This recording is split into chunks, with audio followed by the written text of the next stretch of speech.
กีฬาประจำที่พี่เลี้ยงสามไปแต่ละฐานนะครับพี่เลี้ยงสามไปแต่ละฐานนักกีฬาพร้อมระวัง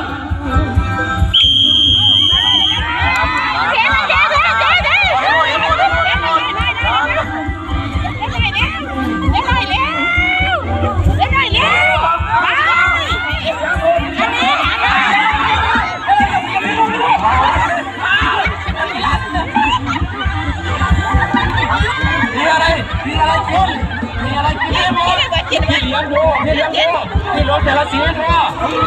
กินได้หมดครับน้ำอัดลมต้องกินได้หมดนะเคยนะตัวกินได้หมดกรรมการถ้าไม่ผ่านนะครับกรรมการถ้าไม่ผ่าน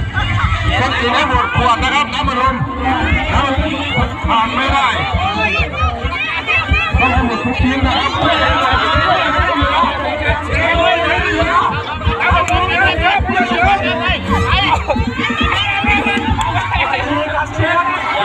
ดูนะครับ